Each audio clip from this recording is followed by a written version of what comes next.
You know, actually, and that's a terrible thing to realize, actually, we have no love.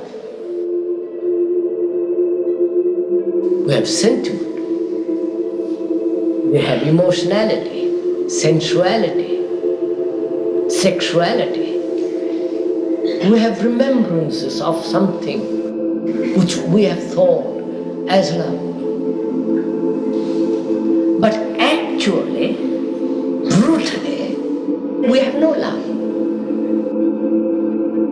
Because to have love means no violence, no fear, no competition, no ambition. If there is love, there is peace.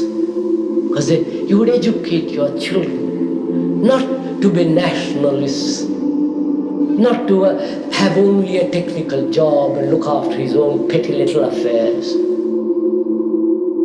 You would have no nationality. There would be no divisions of religions. If you love. But as these things actually exist, not theoretically, they exist brutally in this ugly world, it shows that you have no love. If the mother really loved her child, do you think the world would be like this? So we have not that love. But you must have it. If you don't have it, you cannot have virtue, you cannot be orderly, you cannot live with passion. And there is no time. You can't say, well, I can't live without love because I've lived without love. It was 2 million years, I will live another 2 million years without love. That means perpetual sorrow for the next 2 million years.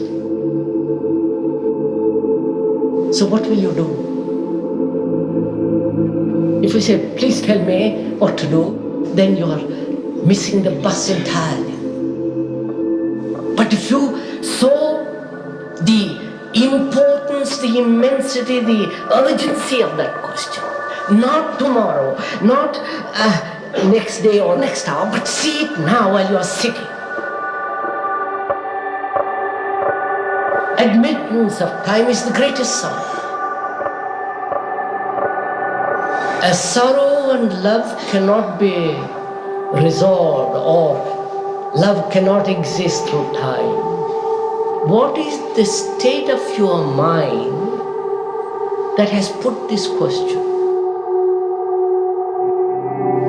If you put that question with that alacrity, with that urgency, with that potency, then what takes place in the mind? Because it will not allow time to come and interfere.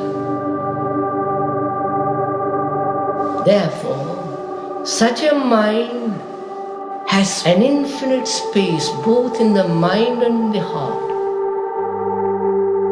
And so that mind is in that state of love and in that sense of beauty, in that sense of vast infinite space, there is creation.